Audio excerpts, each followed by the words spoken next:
Hi, welcome to Tea Time at the Movies. I'm your host, Tea Time. Got a great show for you guys today. Glad you're here. Not much coming out lately. I mean, not big movies, a lot of small movies, a lot of independent movies. But on the show today, we got reviews of Spinal Tap 2, The End Continues, the sequel to This is Spinal Tap from the late 70s, early 80s. The Long Walk, based on the Stephen King novel. The Baltimorons, new Duplass movie, Duplass Brothers. I think only one of the J. Duplass movie, but new kind of comedy from them, and a movie called Pools, kind of coming of age movie. Sorry, I didn't watch Downton Abbey. I'm not a fan. I've never seen a minute of Downton Abbey, so I don't want to go into like the last movie out of 20 years of content. Especially a British melodrama. I'm not going to jump in at the end. Not know who any of the characters are. Not understand a fucking word they're saying with those accents. But here, I should put that up. Welcome to the show. Let's get to the reviews here. First up, we got Spinal Tap 2, the little biggest thing to come out besides Downton Abbey. Spinal Tap 2, The End Continues. Rated R, an hour and 23 minutes here. The plot of Spinal Tap 2, pretty simple. The band is back together for one final show. They've been broken up for 15 years, and they're contractually obligated for one more show, turns out. So they're back, and they recorded everything. It's from writer-director star Rob Reiner. Christopher Guest is back. He was also credited as a writer, of course. Harry Shearer, Michael McKean are also stars in this. This was definitely a T-go-see. It was great comedy. I saw it in IMAX. I recommend it if there's any IMAX showings of Spinal Tap 2 here for you guys. I'm not sure if it's worth the extra money, but it was the music was good. It was very loud. The picture was huge as IMAX. I'm not sure if they just put it in IMAX. I can't imagine this was shot for IMAX. This movie was funny. It was good improv, I felt. If you enjoy the Christopher Guest movies, this type of, Best in Show, those types. Or Spinal Tap, right? If you enjoyed that, you'll definitely enjoy this. But if you didn't see the first one, you're not going to be too lost. There's kind of throwbacks, callbacks to the original, and they do, little cutaways of the original movie to make sure the audience isn't lost. Like I said, the improv worked for me. Good, dry British humor. I love it. This movie is well paced, keeps it moving. Only hour 23. It sounded great. The music is ridiculous with the lyrics, make you laugh out loud, but it certainly sounded good. Maybe it's because it was an IMAX, but the sound was great. The music was great. Great sound mixing, editing, whatever you call it. The other great thing about this movie you might enjoy was all the great cameos. In the trailer, Questlove is in it. Paul McCartney had a funny scene. Elton John is in it. He plays a key role. And there's more that's not in the trailer. I won't spoil it for you, but it has to do with kind of finding the drummer. There's a few cameos there that are pretty funny. But we'll mix with the good. Let's do some of the bad here. The guy who plays the manager of the band, the new younger British guy, was terrible. He was not funny at all. I don't know if he was improvising or those lines were given to him, or he might have just been forced to say those lines because his part of the role is kind of the antagonist in it to keep the plot moving a little bit. Not everybody can be hilarious, but he certainly tries to be funny, and he just was not. A little bit another bad, maybe tiny spoiler alert, but there's a conflict between Nigel and David throughout the movie. There's some sort of rift between them. I guess they kind of explain it, but they don't really resolve it. Maybe leading up for a sequel. I can't imagine there'd be a third one of these, but from what I didn't go to the bathroom or anything, so I don't remember them resolving that issue, but not that they have to, but good movie would, or a great movie would. Great writing. But it's all improv, so maybe it's like a loose script, loose idea of what needs to happen. I guess another bad part of this, not that this was a bad movie or anything, but did we need this? Spinal Tap 40 years later. Maybe if this is like a revival of the Christopher Guest movies, like Best in Show, like these documentaries or whatever you want to call these.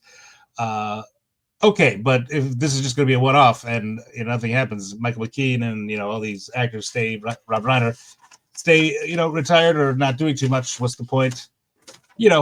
I I can't imagine they're doing great at the box office, but if you're going out to see you want a comedy, this is a fun hour 23 minutes. There's footage to the very end. They play like footage at the end of the credits, so stay for that. You're going to sit there for the hopeful 123. It's a fun movie. Good to see these guys out. You don't see Michael McKean too out. Well, he was in the Breaking Bad spinoff, but Harry Shearer you certainly don't see very often. Been a while. I'm a fan of his show, his radio show, but you don't see him too often. It's good to see the guys out there again. Funny, they still got it. They're reviving these roles, but it just shows that they can still act. So good to go see. Recommend it. Next up here, we got The Long Walk. Banner change. Boom. This is The Long Walk, rated R. So all these are rated R, I think, because they're smoking in them. I can't imagine why this. Spinal Tap is rated R. There's no nudity or anything. But okay, The Long Walk, based on the Stephen King novel. The plot of this one is a group of set in a dystopian past, I guess. A group of teenage boys, 50 teenage boys, sign up for the annual contest known as The Long Walk, where the sole survivor wins a cash prize and has a wish fulfilled. So this tells the story of the contest in this given year. Directed by Francis Lawrence. He did The Hunger Games. This had a Hunger Games feel to it. He also did Constantine, I love that movie. I wish that had a sequel. Maybe not now, 30 plus years later, but that was a good Keanu Reeves movie. I keep getting confused when Keanu Reeves, that new trailer where he plays like an angel. I think, there's going to be a sequel to Constantine. But no, it's just some comedy. Not that it looks bad. Aziz Ansari. I'll probably watch it. Who wrote the screenplay? J.T. Molnar. I don't really see any of his credits. I didn't recognize any of them. And then, of course, Stephen King novel came out in 1979. I'm not sure where in the pantheon of all these stories coming out, but this seemed to have been copied, or it copied a lot of stories with the plot. The cast, most notably here, Cooper Hoffman plays Raymond. David Johnson plays Peter. Mark Hamill plays the Major. I didn't recognize him at all. It was a shock that it was Mark Hamill. Great voice work in this by Mark Hamill. And Judy Greer plays Raymond's mom. Cooper Hoffman, the Hoffman's son. And there's a bunch of other characters. I didn't recognize the actors, but they were good performances. There's like an Asian who has like a Brooklyn accent.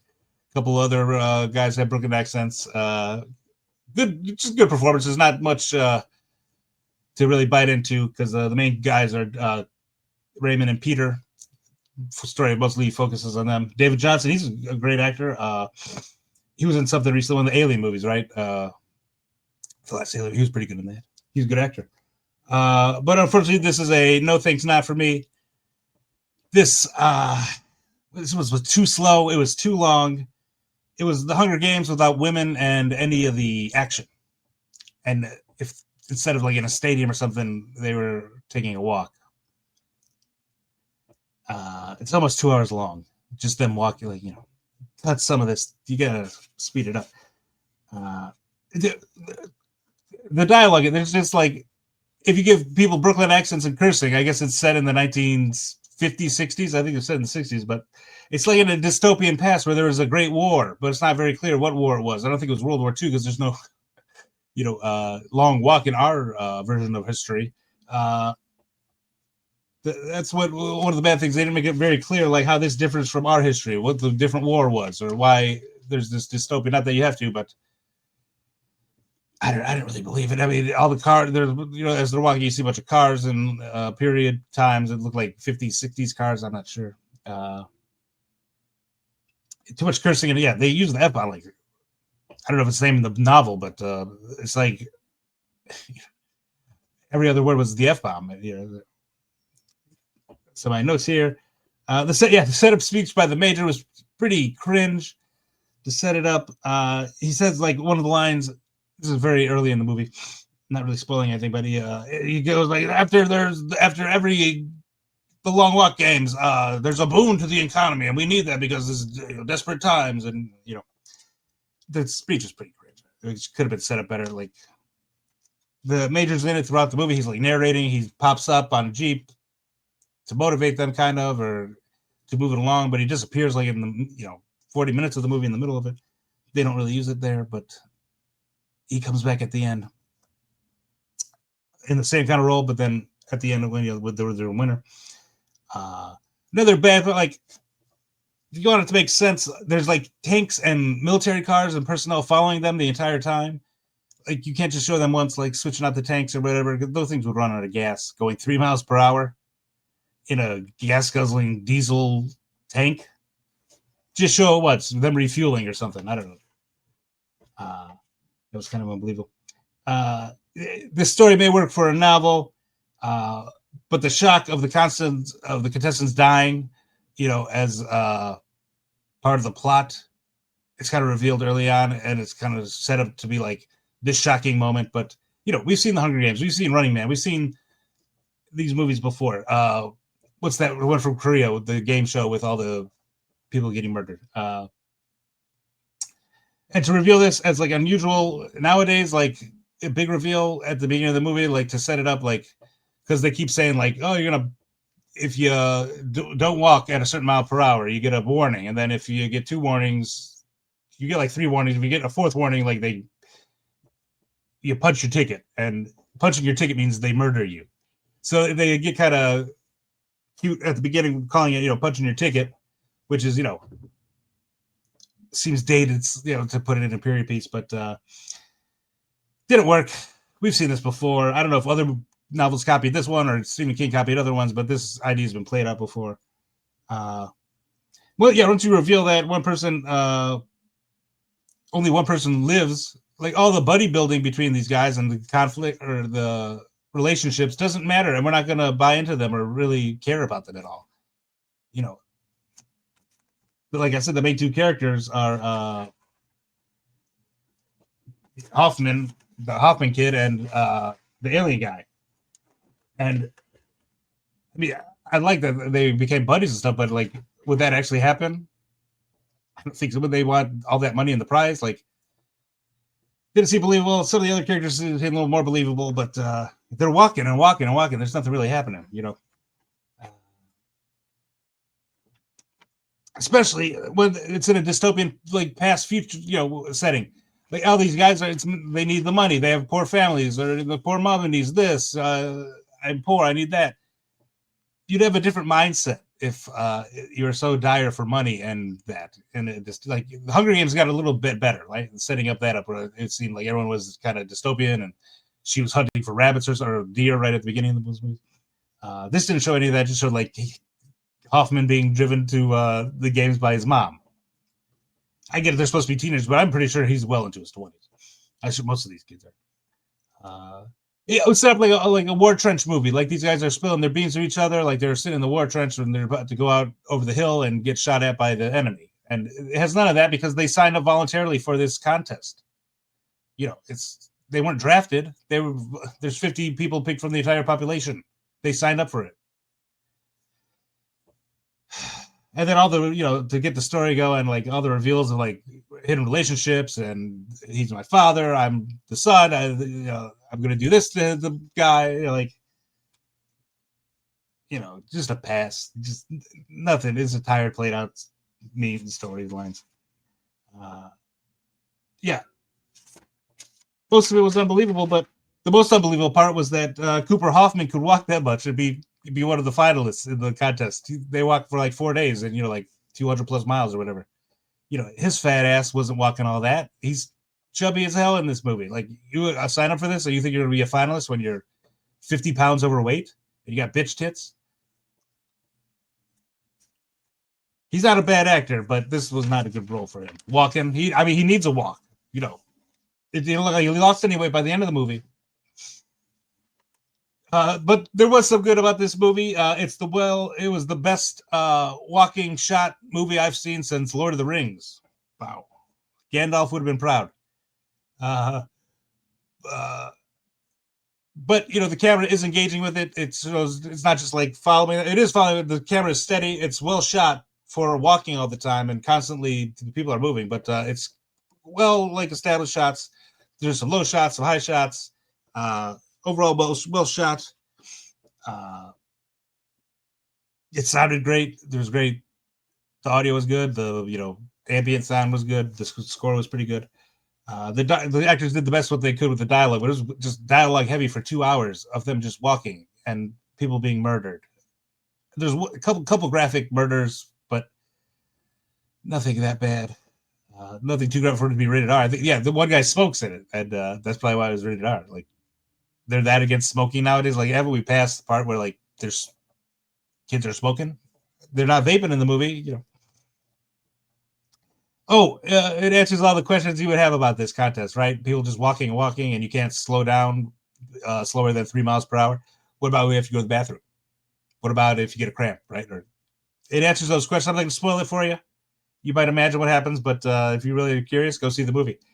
But yes, it does answer what if you have to poop, what if you have to pee, what they do. One last note here. I won't spoil it, so that part, or the ending. Bad ending. David Johnson's a good actor. He was good in this. A lot of eyebrow, furrow brow acting, but he was really good. Does accents well. I hear like a British accent of the alien. This he had like a alien or no, a just Midwest accent or something. It's pretty good. But it's a skip. You're not missing anything. You've seen it all. If you've seen Hunger Games, you've seen Running Man. If you've seen any of these where like you enter contest and you die. All right. Next up, we got the Baltimorons. It's rated R, hour 39 minutes, not too long. The plot tells the story of Cliff, who breaks a tooth on Christmas Eve of all days, going to family dinner, and he finds the only dentist he can find that's open that's going to answer his call. He calls a bunch of dentists, so he goes to her, Dee Dee, the blonde dentist, the only one who answers.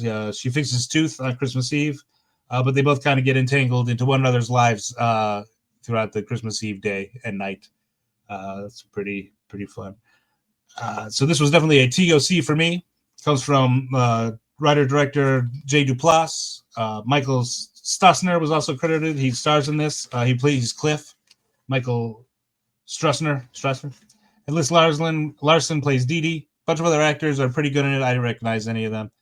The good about this was a good example of good mumblecore. Jay Duplass. I don't know why the brother wasn't here. I have no idea, but it was good.